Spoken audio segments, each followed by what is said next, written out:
Makam Banyu Surup yang terletak di lembah terpencil di kawasan Giri Rejo, Imogiri, menjadi pemakaman bagi orang-orang yang dianggap musuh kerajaan oleh Amangkurat. Di komplek makam ini tersimpan saksi bisu, aneka intrik dengan latar belakang perebutan kekuasaan, pembunuhan, hingga perebutan asmara antara bapak dan anak. Terlalu banyak kisah gelap di balik makam itu, begitu memilukan siapa saja yang datang mengunjunginya. Dia perempuan yang berparas cantik jelita, bahkan kecantikannya membuat iri bidadari langit. Tapi kenapa ditempatkan sebagai musuh kerajaan? Dia perempuan yang polos, yang tidak tahu apa-apa. Dia terjebak di pusaran-pusaran nafsu mereka yang berpangkat, hingga terenggutlah nyawanya. Kepolosan tiap jengkal lukanya menjadi bagian takdir terindah yang terukir abadi bersama untayan takdir Tuhan. Kisah ini menjadi cermin kekejaman Raja Mataram yang menjadikan segenggam kekuasaan lebih berharga dari sekeranjang kebenaran.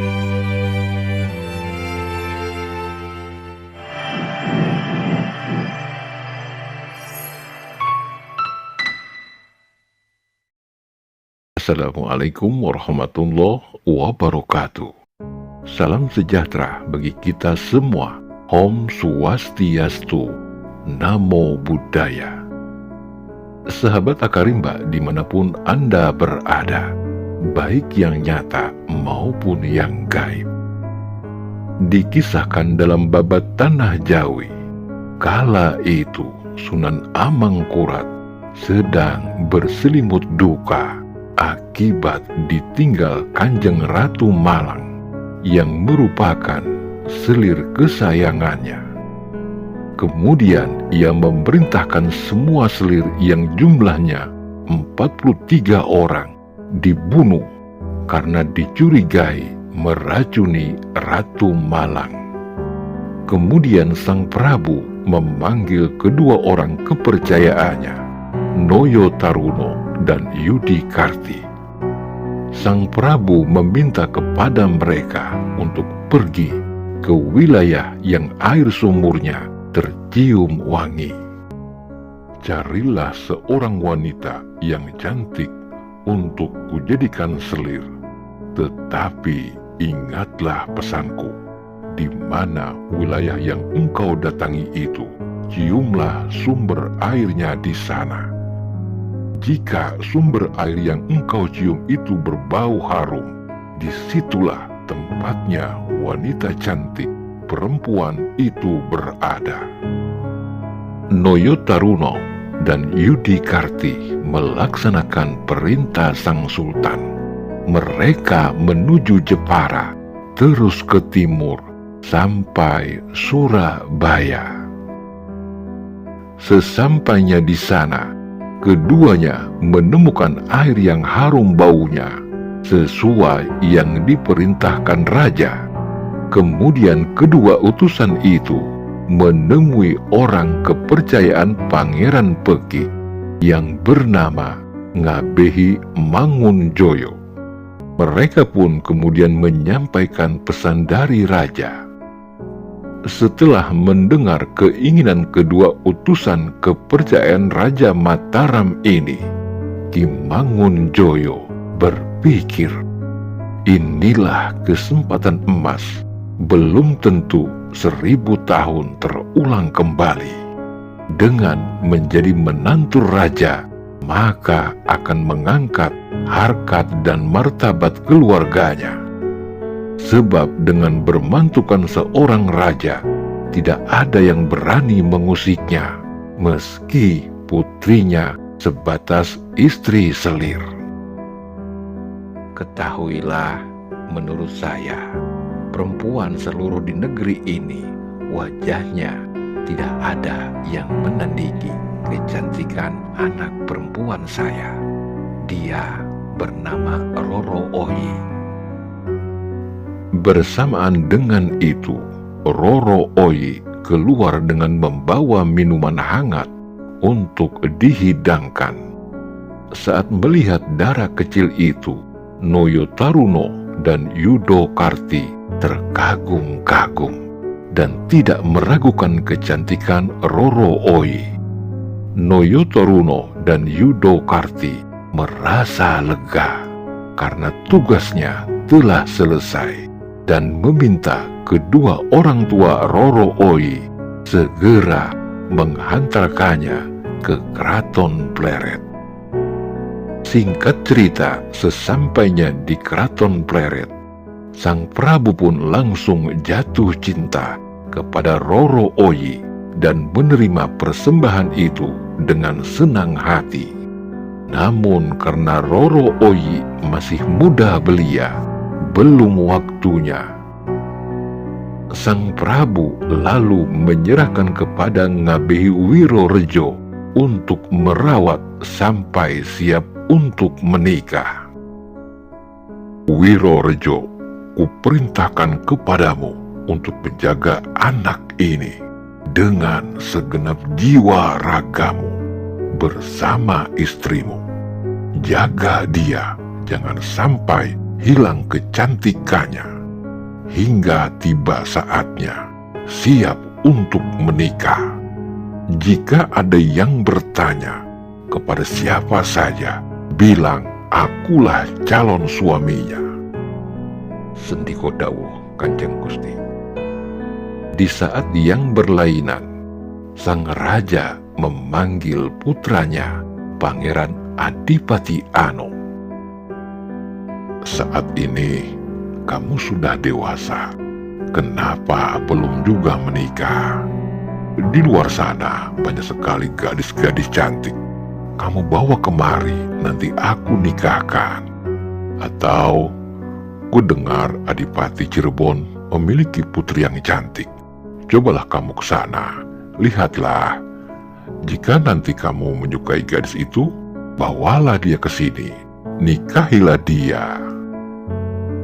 Untuk memenuhi perintah ayahnya, Adipati Anom berangkat ke Cirebon. Di sana dirinya disambut dengan baik.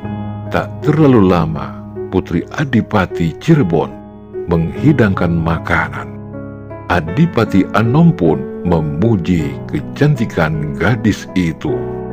Namun, raut muka yang judes dan sok berani dengan laki-laki membuatnya mengurungkan niat. Meski kecewa, namun hasrat untuk mencari calon istri terlanjur membara. Dalam sebuah perjalanan, Adipati Anom mampir ke kediaman Ngabehi Wirorejo. Dia melihat gadis cantik yang sedang membatik bersama istri Wirorejo.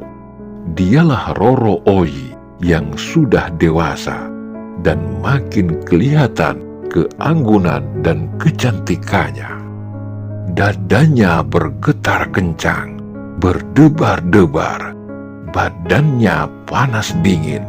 Menyaksikan gadis secantik dia, siapa sosok perempuan yang telah meluluhkan hatiku ini?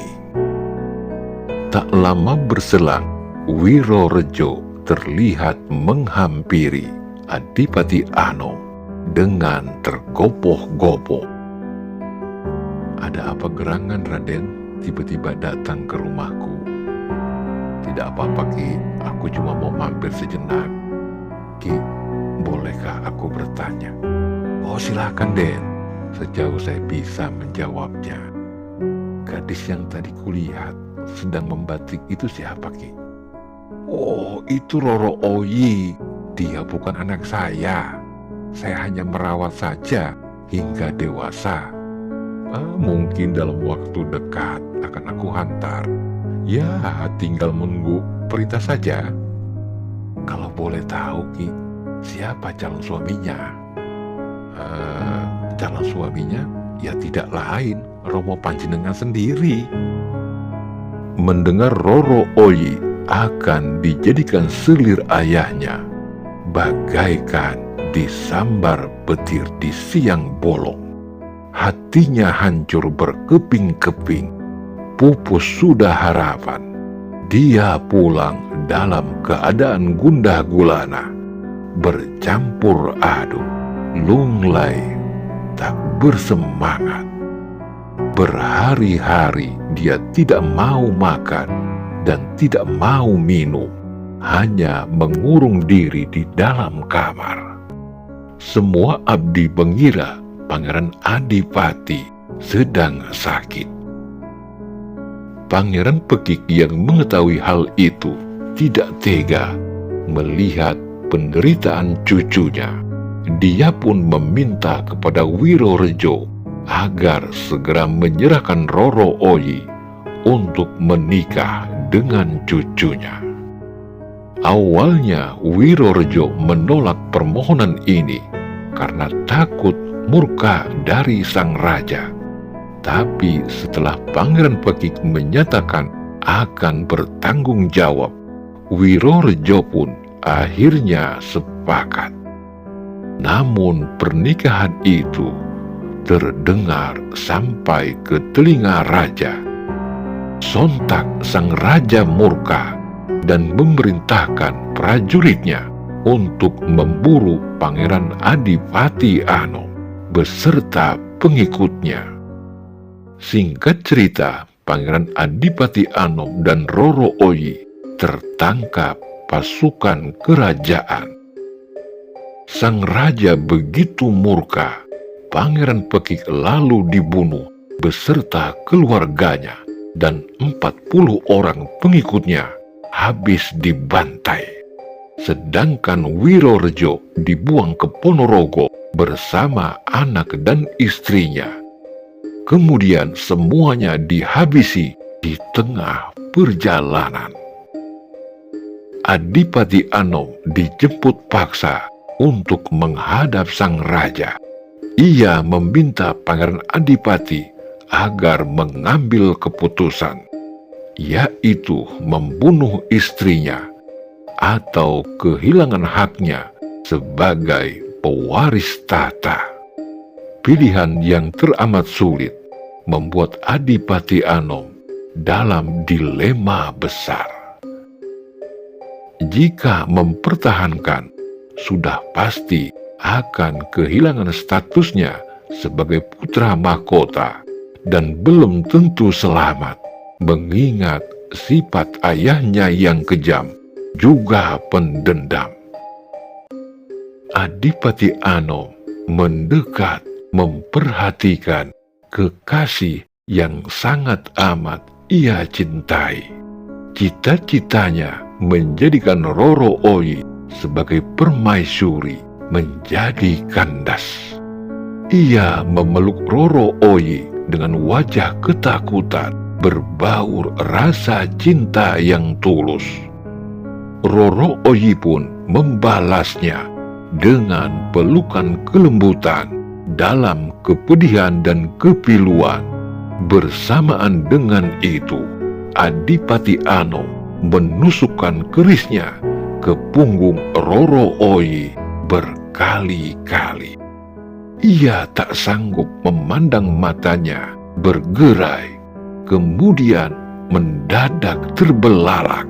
Dengan mulut menganga, ia menjerit sekuat-kuatnya hingga akhirnya meregang nyawa dalam pangkuannya di hadapan sang raja, ayahnya sendiri. Adipati Anom berpikir ayahnya telah mengampuninya. Ternyata kematian Roro Oyi hanya mengurangi hukuman saja.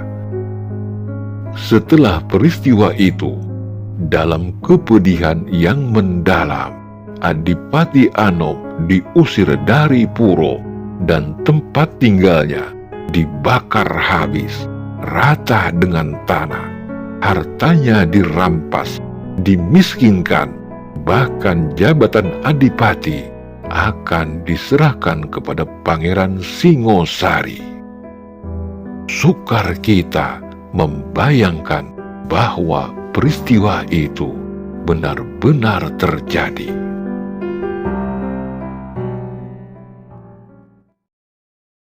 Demikian secuil kisah tragis Roro Oyi. Kisah pilu sekaligus menjadi salah satu sisi kelam Amangkurat yang banyak mewarnai cerita Tutur dan Babat.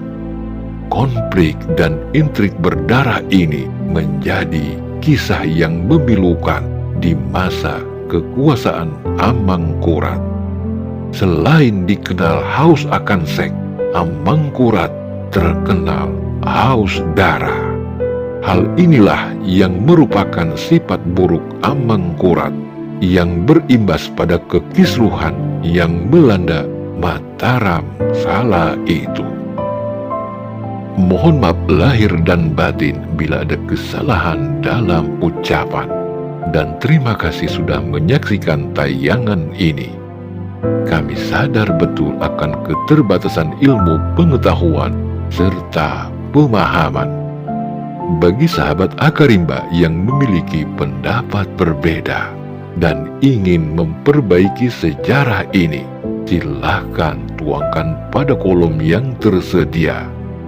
Jangan lupa untuk selalu mendukung kami dengan cara subscribe, like, dan komen pada channel kami, agar kami tetap semangat berkarya menciptakan titik-titik berikut menuju wujud alif sempurna, lahir dan batin.